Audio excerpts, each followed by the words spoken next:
Okay, we're going up live on this stream here.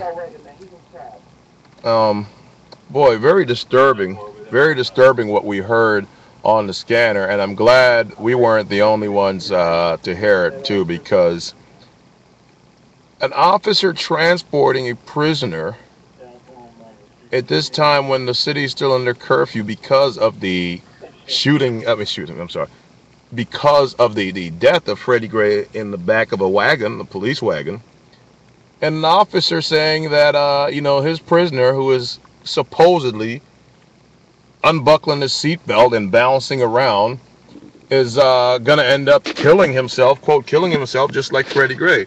I want to show you let me get this. It's dark here. Hold on. Let me get the lens. But we're down here at I'm gonna tell you where we are.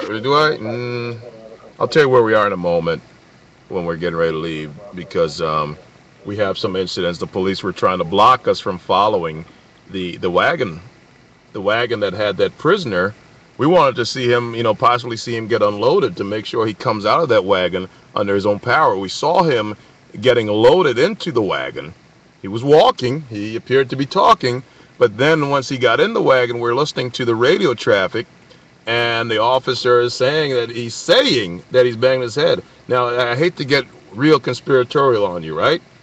But what if, you were planning to do something to someone, and you lie about it and say, well, yeah, he was banging his head. I mean, come on. They lied about Freddie multiple times, including the false charge of a switchblade when all he had was a pocket knife. So nothing I can say can be wilder than the reality and the truth that these officers have been caught in lies before, and there's no reason why they wouldn't lie again. Let's keep it real. If they're going to say something as crazy as that on the air, and bear in mind, the only person out of the 6 officers charged with murder, second-degree depraved heart murder, was the wagon driver. And here it is, the wagon driver is the one who was making the same kind of statement. How scary is that? Sorry I don't have good visuals for you guys right now, but I just want you to understand what we're dealing with. I can turn the camera around. I guess I can show you me right now, huh?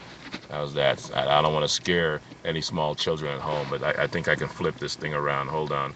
Let's hit this button. You'd bear with me. I haven't done any streaming in a while. How do we get this thing? I'm hitting the button. It's not responding. The heck? Why won't it flip? Okay, sorry. I try to flip it around, but that's okay. It's late at night, and I may scare small children if they see me. Let's look at the Edwin Torres is sitting next to me, by the way, for those of you who hadn't figured that out. Hey, what's up? He's Edwin J. Torres on Twitter. You've seen his iconic, at this point I'm calling it iconic, the iconic photo of the press pen, where all the sheepish press go in the designated media area at North and Penn, the epicenter of most of the demonstrations. It's become the epicenter. Initially, by the way, for those of you, most of the world were not paying attention in the first week of protesting before there was any quote-unquote riots. The epicenter was North Mountain Riggs at the police station, the Western District. But it's since moved to North Avenue and Pennsylvania Avenue. And that famous black and white picture that has been retweeted already, last check, over 400 times, was taken by photojournalist Edwin J. Torres, who's been next to me on foot in the vehicle for the duration of this week. Let's catch up on some of the chat. I'm new to this live stream thing. Well, not new. I just haven't done it a lot, and this is my first time doing it in well over a year, if not more.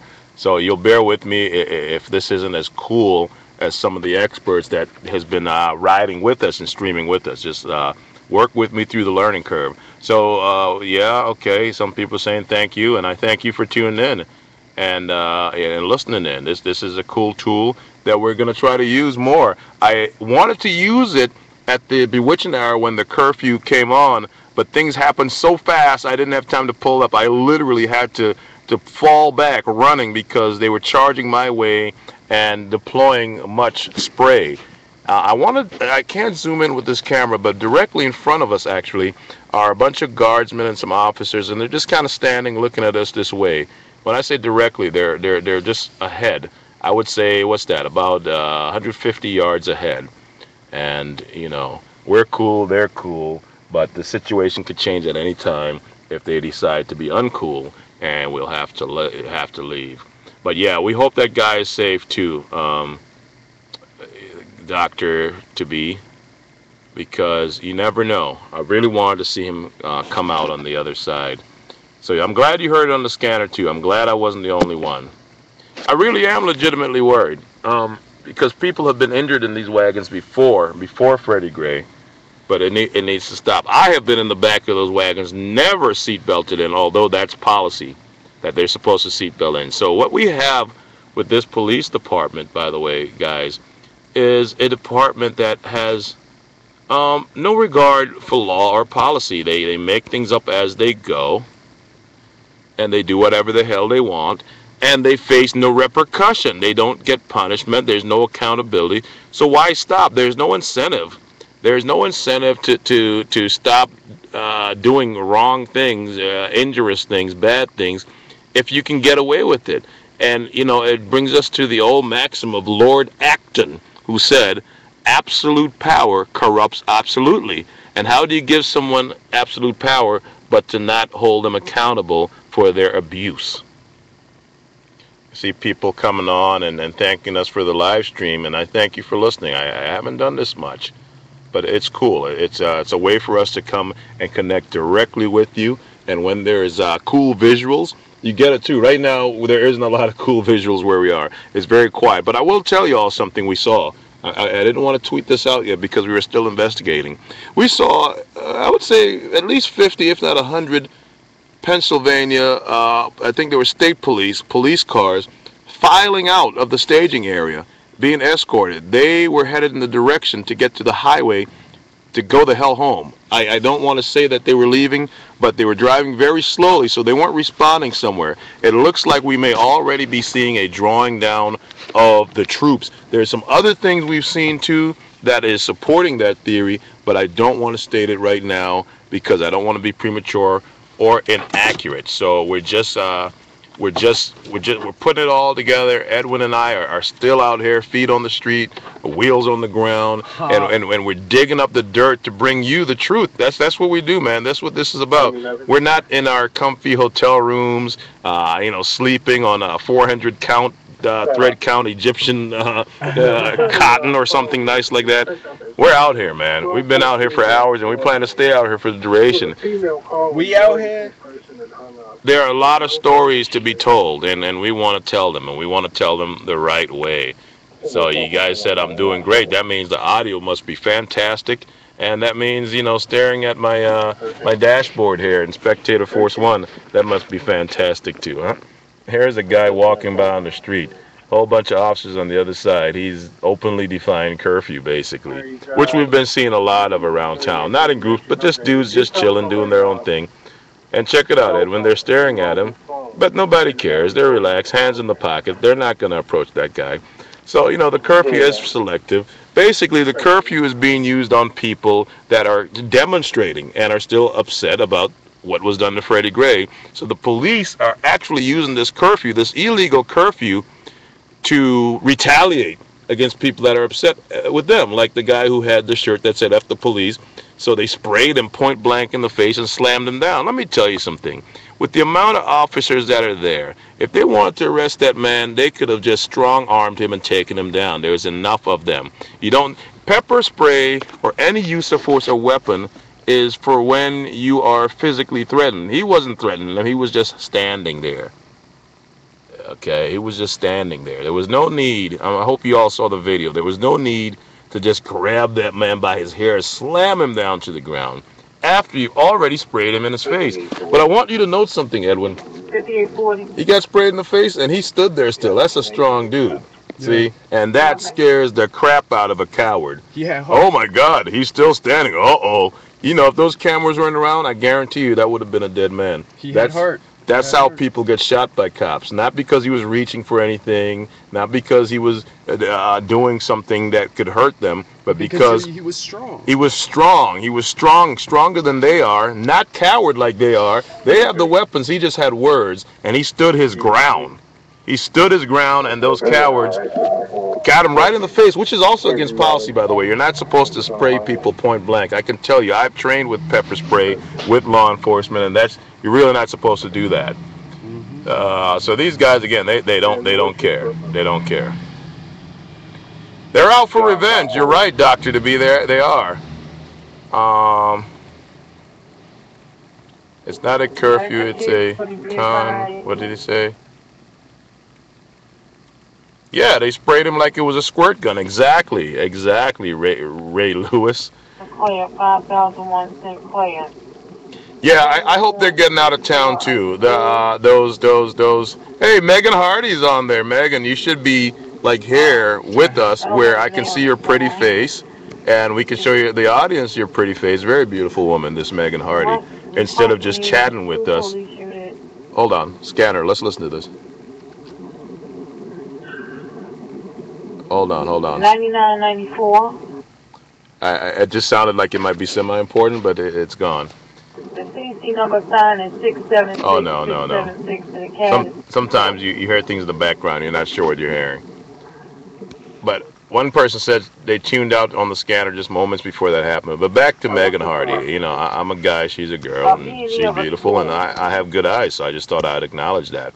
But this is one of my in-person, offline, real-life friends here in Baltimore. Oh, I'm sorry, I didn't know. But yeah, you don't spray people, and that guy scared the crap out of them, man. Those officers standing there.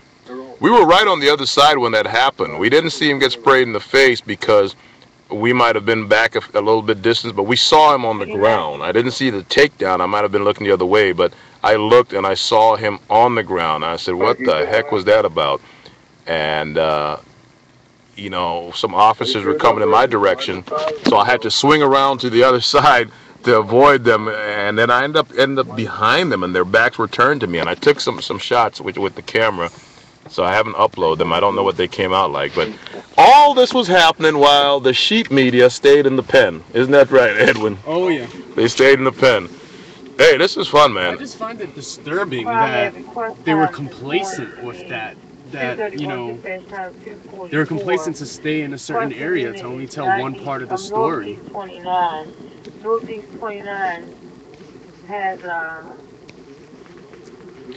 Yeah, sorry guys, we don't have a lot of cool things for you to look at.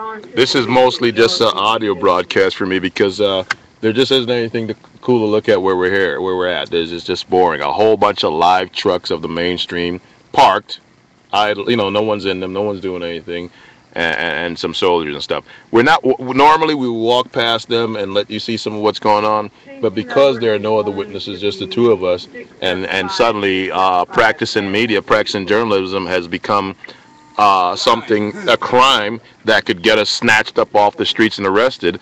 And we're not afraid of it, but we want to be able to stay out here and keep reporting. So we're refraining from exercising our First Amendment rights to the fullest extent right now.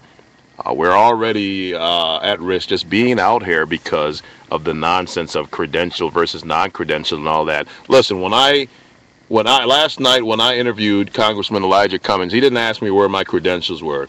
He talked to me like a man. I talked to him like a man. We were respectful. He gave me a good interview, and you'll see it tomorrow. So this whole crap about it's just the stupidest thing. How long have I been doing this? You're a journalist when you decide to report. That's why America is America. That's why we're a free country, because we do not control the press.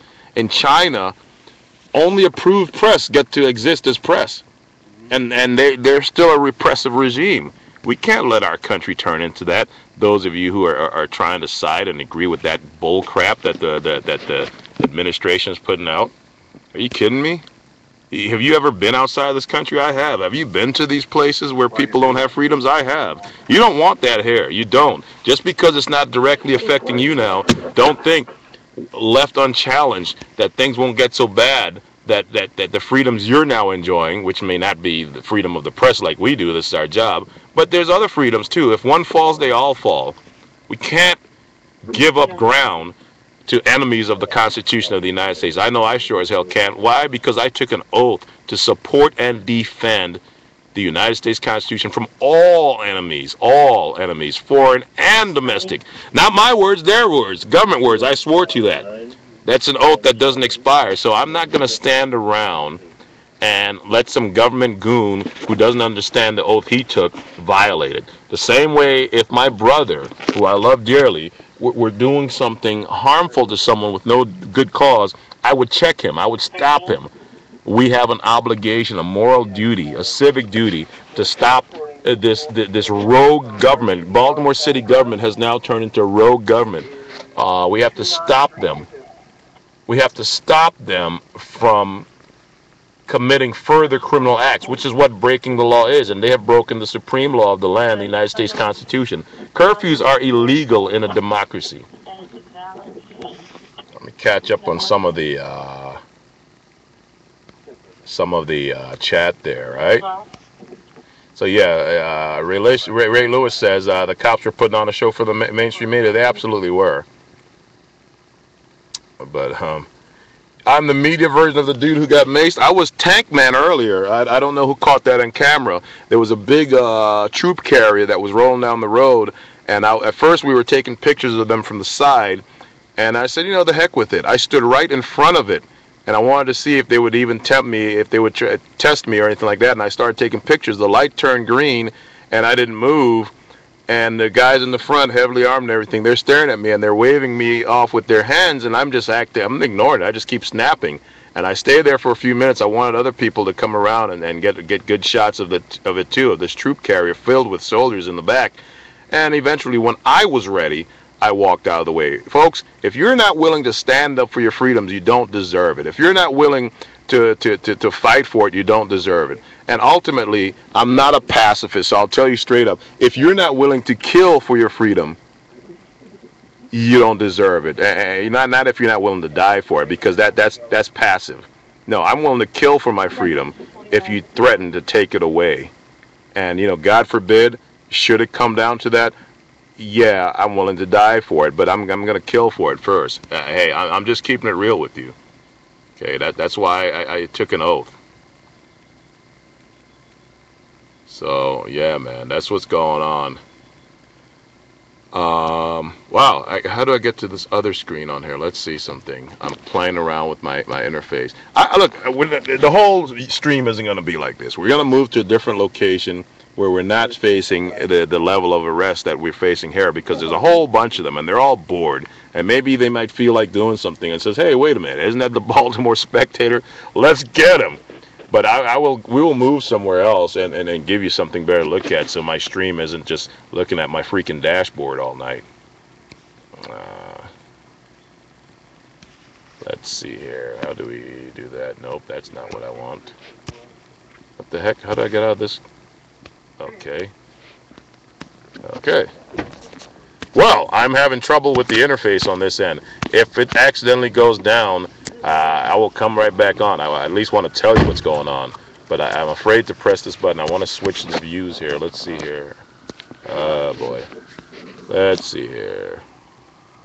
Nope, that didn't do anything. Did you see that? Aha! There's a police officer car in the back. Oh, I saw it as soon as we pulled up. Yeah, we parked in front of a police officer. I saw him, and he's sitting in there on the passenger side, and he seems to be bored as well, and that's fine. Bored is good and it's bad. Bored is good because that means they're not paying attention to you, but bored can quickly change to, hey, let me do something to relieve my boredom. You see what I mean?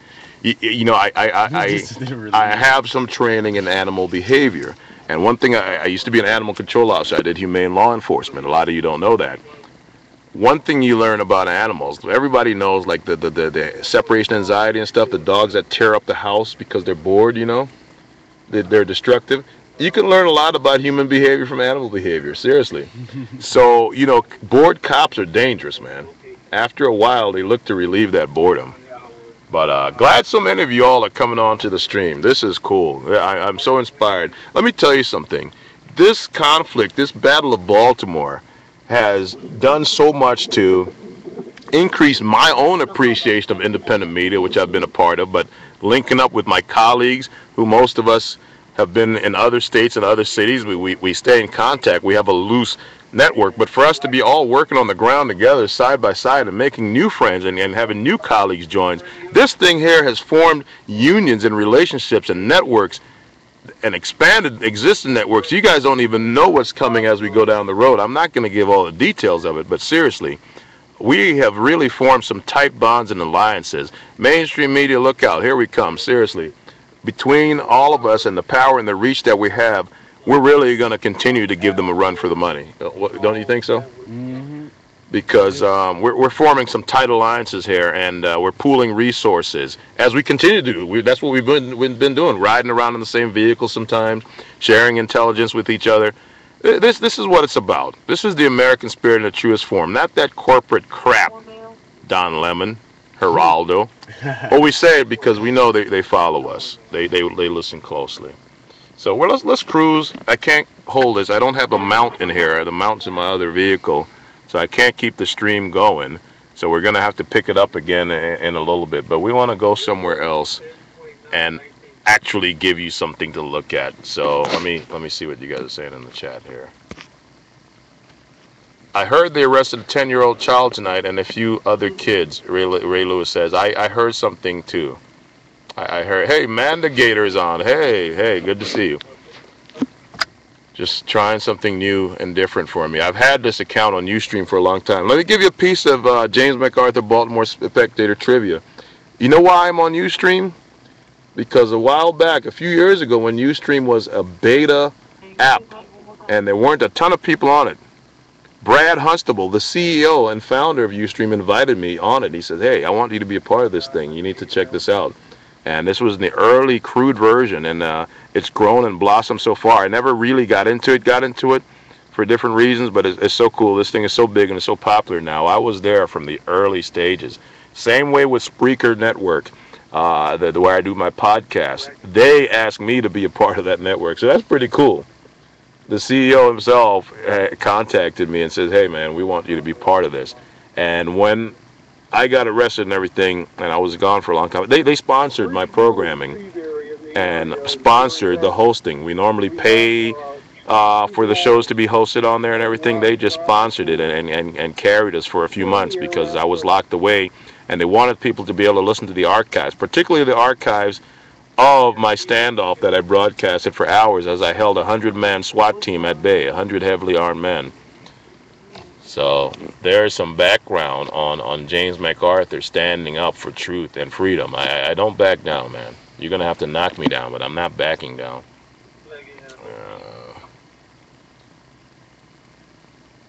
Z and Stacks are down at the moment. Wow. Maybe they just went to bed. I don't know. Hopefully they're not down as in no signal. Although we have had a lot of signaling issues. We've had to try different things to use alternative forms of getting online and backup ways. And I'm not even using my normal network that I'm on, because we know that the police are using electronic countermeasures, ECM type stuff, to jam signals, lag them, slow them down. U.S. Army for official use only.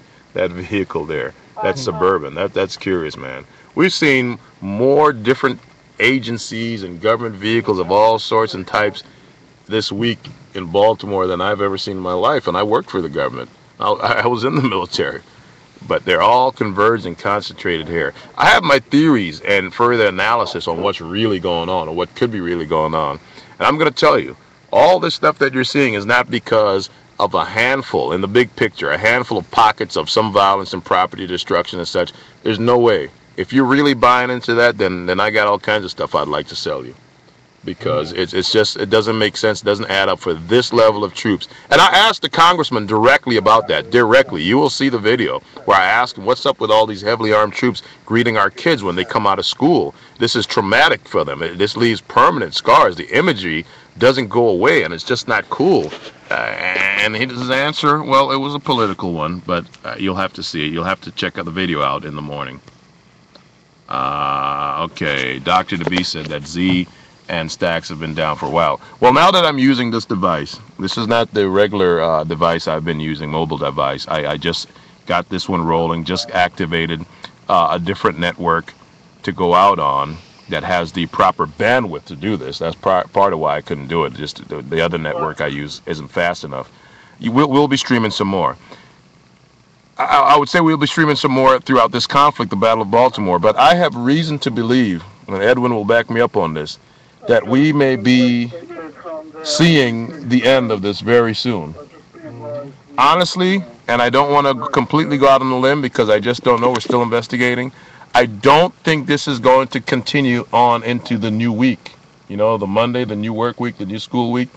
I honestly think there's a very good chance we'll see the curfew lifted tomorrow night, and by God's grace, Baltimore will be able to start returning to normal. When I talked to the two young boys, 15 and 14 years old in Gilmore Homes today, and I asked one of them, what do you want to see come out of all this? That brilliant young man who Geraldo and other types would just look at, and he's living in the projects and call him a thug, said, I want to see them start rebuilding the community. That's what he said. What an answer. This wasn't a planned interview. This was a kid speaking from his heart. We need to start rebuilding the community, but we can't do it while we're under siege. The helicopters are getting to people. Everything's getting to people. I told Edwin a few days ago that this curfew is going to cause a spike in domestic violence.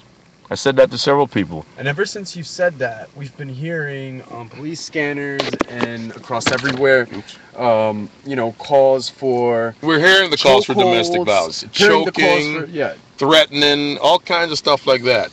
Beating up, everything. It is happening. And that's happening because people aren't given their freedoms to go outside. And we heard 2 straight-up attempted suicide calls tonight, and one of them, quote, the lady said that... she just can't take it anymore. Take it. What's the it? Well, I'm assuming it's exactly what we think it is. And then the third one of a guy standing on the tracks, that wasn't called an attempted suicide, but it sure as hell could be. People are under tremendous pressure in Baltimore, and it's got to stop. It's got to stop, man.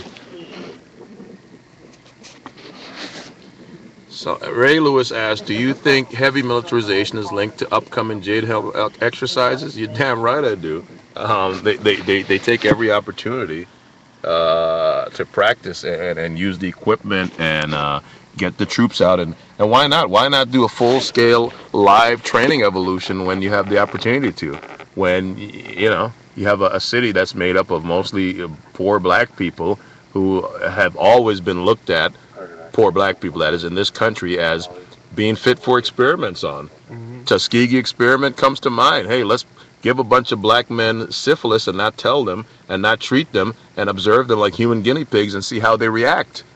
That's one very heinous form, unethical, of what our government has done to poor black people before. And it continues. It comes in different shapes, forms, and fashion, but we have always been seen in this country. And that's why Black Lives Matter, because that's why we say that. Nobody else that we know of has been medically experimented on like that, to that level. Tuskegee experiment being just one of numerous things we've learned about and not admitted to by the government until decades later. So if we learn about that decades later, what's going on now that we won't learn about until decades from now?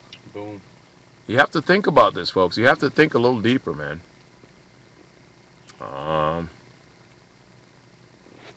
Megan says that explains why the kids are out in the first place. What explains that? Sorry, I'm not sure.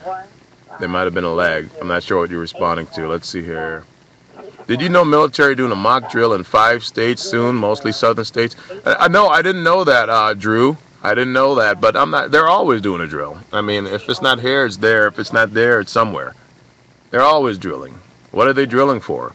Why is Homeland Security ordering millions and millions of live rounds, serious rounds, hollow points, and other things like that? Why? Why do they need that? I'd like to see it as an investment, right? They're putting so much money into this operation, and the cost of fuel to run these giant trucks, weapons, ammunition, paying overtime for the police officers, and National Guard. It's an investment that they're paying because they want to test the waters and see what they can do to control a city, to control a situation on a mass scale. And this is what it's really all about, right? It's about control. Command and control, yes. And Megan, okay, yeah, the domestic violence. Yeah, if mommy and daddy are screaming at each other in the house and I'm a kid, I want to get the hell out. I want to get away. I don't want to sit there. I don't want to hear it. I don't want to see it. you know, and I can't get in between it. If I'm a little kid, I don't know what to do. So you just want to get away. And if you've been cooped up in the house the whole time, going to your room isn't getting away. So you want to get outside. We saw the young kids riding their bikes, doing wheelies in front of the guardsmen and stuff. Kids being kids. But your city right now is putting a dampener on kids being kids. And this is, I have to say it again, it's criminal. There's no other way to put it. It's straight up criminal what they're doing. And believe you me, you know, I will do whatever I can, and I hope many of you join in with me to absolutely denounce this when it's over and call for serious action against the leadership responsible for that. We can't just be mad. It starts with being mad, but it has to end with action. Actions speak louder than words. We start with the words, but then we move on with action. And the people responsible for this have to be removed by any means necessary. That's that simple. And I'll say it again, by any means necessary. They have to be taken out. They cannot remain in these positions of power. They've shown themselves to be irresponsible with it. So that's that. Let me catch up on the text there.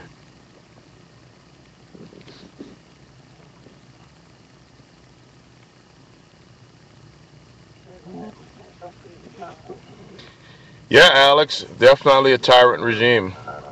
Definitely a tyrant regime. I mean, for those of you who aren't used to hearing me just talking with my stream of consciousness, like a stream of consciousness like we're doing now, this is what I do. You know, I've been doing radio for a long time, talk radio. I used to have regular shows besides just a little short podcast, but actual live shows on terrestrial radio and online. And this is the type of thing I do. I used to take calls and all that, but you know, I think about things, I analyze them, I use the facts plus my opinion, and I present it to you in what's hopefully a digestible format. I'm a talk radio guy. I'm an analyst. This is what I do, man.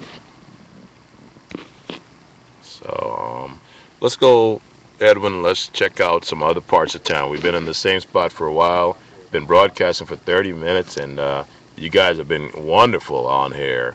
Wonderful, just checking in, chiming in, adding your thoughts in the chat room. Here's a wagon rolling past us. Let's get a shot of that though. Hold on, it's too dark. Got the there it goes. Got the tinted windows on, but there's a wagon. One of those wagons of death, man. This is a wagon that, you know, anytime you get a ride in one of those, it could be your last ride. Your last ride anywhere. Well, no, the hearse is your last ride. The hearse carrying your casket to the grave. This is sad, man. Just sad. That guy was probably freaking out in the back of that wagon for real because he was scared to death. He was scared to death. I would be. These cops kill people. It's not just Freddie Gray. I've done tons of stories. Go to BaltimoreSpectator.com, my website. Put some terms up in the upper left-hand search window. You know, police state, or brutality, misconduct. And look at the stuff I've written in the past, years in the past, about this Baltimore Police Department. This is nothing new. So let's, I've said it 4 times now, but really, oh, look, the guardsmen are moving somewhere. Are they making their way this way? Are they trying to sneak up on us? Let's see, that's 4 of them. Oh boy, this could be fun. Yeah, okay, we're going to keep it rolling because it's 4 of them. Where are they coming from? Yeah, right there. They're making a frontal approach. Sorry, it's dark. We're in semi-stealth mode. We don't want the lights on in here and drawing attention. I'm looking at body language, and you know they don't seem like they're gonna bother us. Of course, that could be a trick. Yeah, so that's what's going on. And now they're joking and smiling, and I will tell you something interesting in a moment, guys. So just give me a second, and I'm sure Edwin's noticing it too. I didn't want to stick the camera out the window and alert them to our presence. Oh, there's the heavy artillery behind them. The 4 that just walked by did not have the assault weapons that almost every single one we've been seeing all week have had. They had sidearms on them, but they didn't have the assault weapons. Sidearms, pistols, just like police carry. That's all you need. It's a gun. It kills. You don't need the extra intimidation visual value of a fully automatic assault rifle. What do they think they're going up against here in Baltimore? That's bull. Let's seriously though, let's cut into that visual value and the idea of imagery and, you know, what they're trying to put on us. Those guys just walked by with pistols on their side. Uniform and pistols. That's good enough, man. we're not facing Al Qaeda out here. We're not. And then the other 4 still have the assault weapons. But we got to be vigilant out here. I saw 4 of them making their way this way. It could have been a sneak attack. That's why we checked our 6 too. We looked behind and make sure there weren't 4 more coming from there. From the back.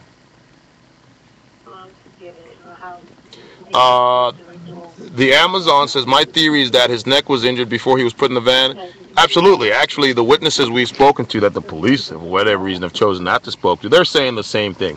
The van, I believe, exacerbated the injury, but it didn't cause it. No, he was definitely injured before he got in the van, we believe. We believe.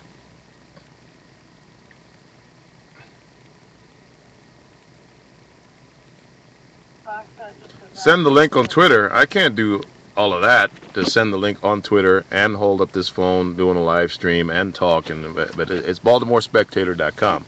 Baltimore Spectator on Facebook. BaltimoreSpectator.com has my archives, but it has not been updated with the new article in nearly a month.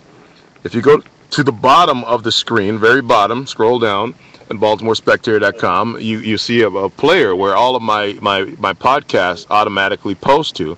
On the right-hand side is the Twitter stream. So there's that there that's dynamic and always changes. Upper right-hand corner has the donation button where no amount of help is too small. We need your support to keep doing this. And right below that is the Daily Spectator, which is aggregated, automatically aggregated headlines and stuff like that. That's on a constant rotation and a scroll, just to give you.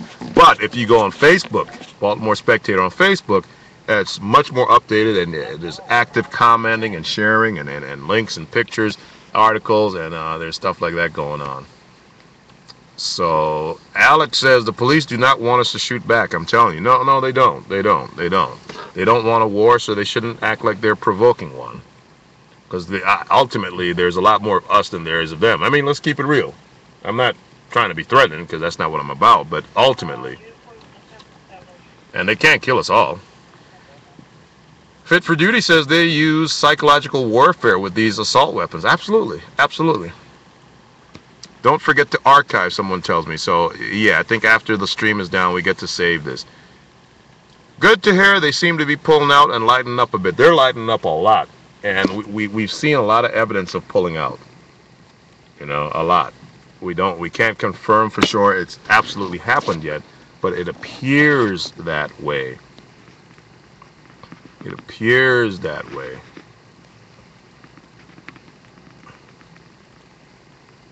And, okay. Megan, I'm sorry to hear that you have an injury to that part of the of your neck. I mean, my God, man, spinal injuries are scary anywhere on the spinal injury. But I think C6 and C7 is a dangerous area. I have to brush up on my spinal anatomy. But yeah, I've had a number of neck and back injuries. I ride motorcycles. I had a motorcycle accident that almost killed me once. I flew over 100 feet in the air, landed on my back. At one point, the pain in my neck was so much that I had to get a steroidal shot right in my neck. Yeah. Once I was on steroids, right? No, but it was medicinal. Remember the man from India whose spine was broken by a takedown? Yeah, we remember him. He was in Alabama, just taking a stroll through the neighborhood, and they thought he was a black man, so he got the beat down that a lot of cops like to give to black men. So I do remember that, Amazon. And I'll tell you what I like about this Ustream is being able to read these chat comments right on my screen that I'm looking at while you guys are doing it. So even in a time like this where we don't have good visuals, it's still good as a broadcasting medium that's live and direct, and we get to interact and talk with each other like that. So again, thank you all for joining, man. This is really, really, really, really cool. But we're gonna go offline for a while and go drive somewhere else. I don't have a mount or anything like that to hold this while we're operating and maneuvering Spectator Force 1. So unless Edwin wants to hold it, but I don't want to tie his hands up because he needs to use his SLR camera to get high quality shots of anything goofy and weird we see out here. A lot of the shots that you guys see that between the two of us we've been putting out is because we have keen eyes and we're ready to take quick shots. You got to be quick with a lot of this stuff, like seeing a MASH unit, a MASH ambulance rolling down Pratt Street late at night. So bear with us as we take down the stream for a little bit and go find some more interesting things to report on and to talk about in Charm City. So let's start her up. Hey, look at that. Yep. Yeah, that's not true. Our tire pressure isn't low. The sensor is wrong. Something's wrong. So don't ignore that message. Tire pressure is not low. And let's see here. Let's see. Take that message off. Oops. Okay. Oh, we don't need that. Oh. Okay. There we go. There we go. Let's see what kind of fuel mileage we get on this thing. We've used 10 gallons. We've been going very slow through the city. And there's that. There's that. Oh, there's our range. Yeah. And there's the fuel miles we get in Spectator Force One. That's why we need those donations. See that?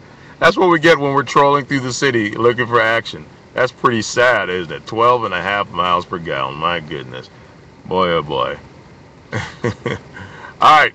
See you later, folks. Those of you in the night owls like the beautiful Megan Hardy and others, stick around. We definitely are going to run a few more streams. We're just changing locations.